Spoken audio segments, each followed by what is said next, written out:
Aqui estamos mais uma vez nas redes sociais da nossa diocese para podermos pensar, refletir e entender aquilo que é a liturgia para cada um de nós. Acredito que aqueles que nos têm acompanhado ao longo dos nossos últimos encontros têm podido perceber que a liturgia ela é algo muito maior do que simplesmente uma ação ritual. Já vimos a importância de compreendermos que a liturgia é celebração do mistério pascal de nosso Senhor Jesus Cristo, onde retomamos de diversas formas aquilo que Jesus fez para nos salvar, de certa forma recordando e tornando viva na nossa mente tudo aquilo que nós vivemos. Podemos perceber que essa grande liturgia acontece através dos inúmeros sinais que a Igreja tem dentro de si, sinais que muitas vezes são reafirmados em cada uma das nossas experiências litúrgicas, mas também através dos sinais que nós somos chamados a ser, dos ministérios que somos chamados a exercer dentro da Igreja.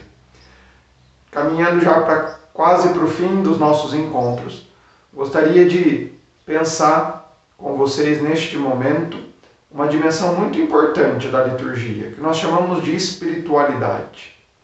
Nós sabemos que cada um de nós cristãos precisamos buscar uma fonte, um alimento, para que a gente possa viver e continuar agindo como Jesus Cristo agiu, de forma que ele aconteça agora através de nós, através das nossas ações. E esta forma de nós nos alimentarmos e nos prepararmos para podermos viver como autênticos cristãos no mundo, nós chamamos de espiritualidade. Sabemos que existem várias escolas de espiritualidade. Podemos aqui elencar a espiritualidade inaciana, carmelita, beneditina, ou ainda a espiritualidade de cada movimento, seja da renovação carismática, do caminho neocatecumenal, ou ainda de outros movimentos dentro da Igreja. Mas, meus irmãos, em qualquer estado de vida, em qualquer casa de formação, em qualquer lugar, cada um de nós podemos beber da espiritualidade litúrgica. Essa espiritualidade própria da celebração, do jeito de nós celebrarmos, de fazermos memória da ação de Deus na nossa vida, ela se faz possível a cada um dos cristãos.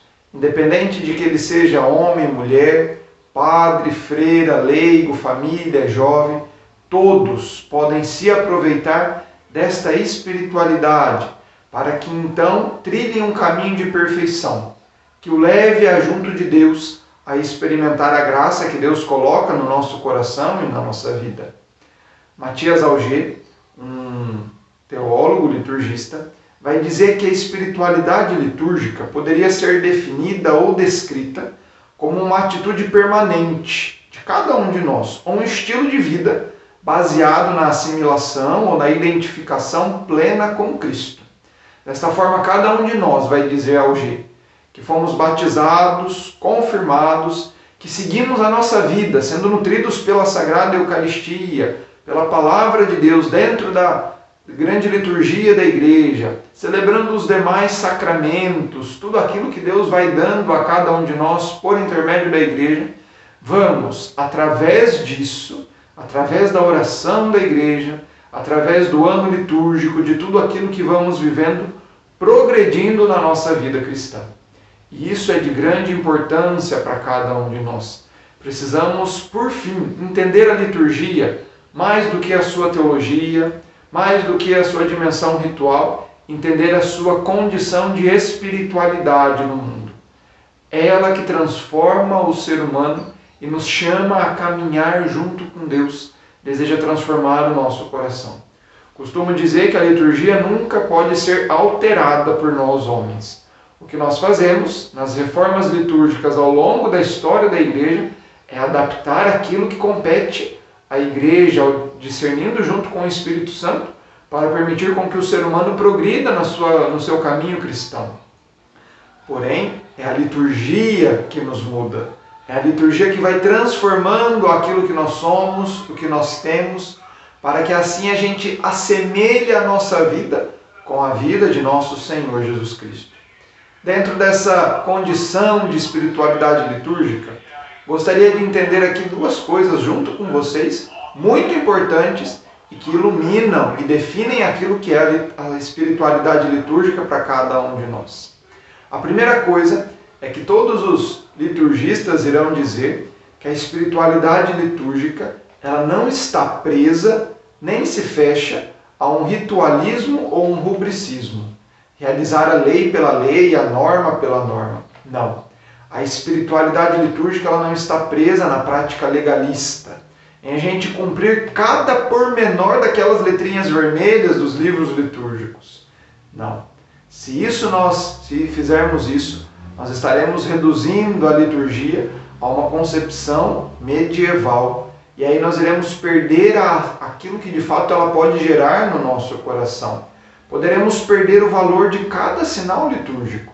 Desta forma, o grande culto da igreja, o culto de adoração que prestamos a Deus quando nos reunimos como comunidade eclesial, nos ajuda a perceber que tudo aquilo que nós realizamos, o jeito de cantar, o jeito de se expressar, os nossos gestos, os sinais que nós temos, que muitas vezes são cumpridos, sim, pelos padres, pelo bispo, eles devem nos comunicar alguma coisa e não ser antes algo legislado que nós devemos cumprir.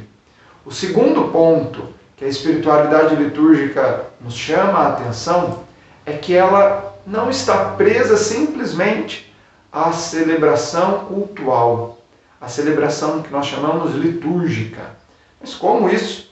A espiritualidade litúrgica não se prende na celebração da missa, dos sacramentos, dos sacramentais? Como que é isso? Bom, meus irmãos, a espiritualidade litúrgica, ela brota sim da nossa celebração litúrgica, daquilo que nós fazemos, mas ela extrapola esse momento.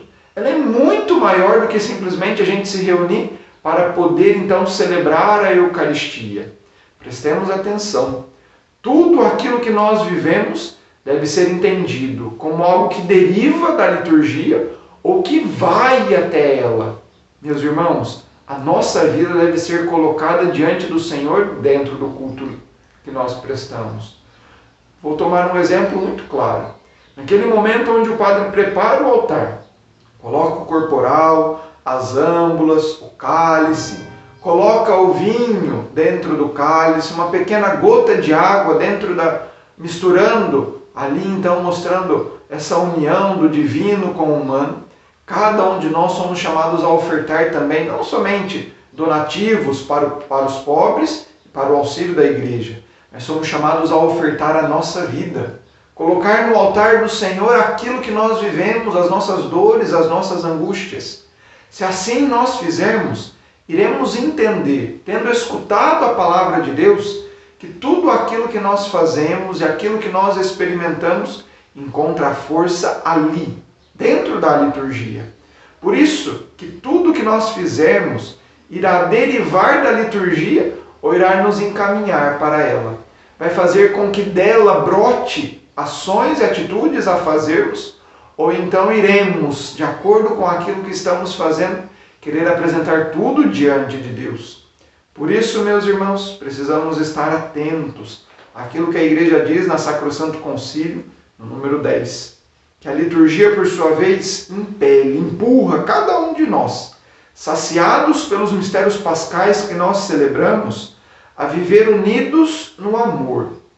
Pede que cada um de nós sejamos então fiéis na vida e a quanto recebermos pela fé possamos progredir na nossa caminhada cristã. Que cada um de nós, impulsionados por esta forma de entendermos a liturgia, agora não só pelo rito, não só pela teologia, mas entender que ela nos ajuda na nossa caminhada cristã, possamos, assim como os apóstolos, reunidos em cenáculo, ganhar força para que possamos testemunhar e mostrar Jesus Cristo para cada um dos nossos irmãos e irmãs. Que vocês possam aproveitar esse momento que a Igreja nos oferece para nos encontrarmos com o Senhor e assim transformar o nosso coração, aquilo que nós somos, para que assim, iluminados e buscando nos assemelhar a Jesus Cristo, através do culto litúrgico, através da liturgia, ser nesse grande mundo testemunhas do reino de amor que Ele deseja colocar em nosso meio. Um abraço a todos.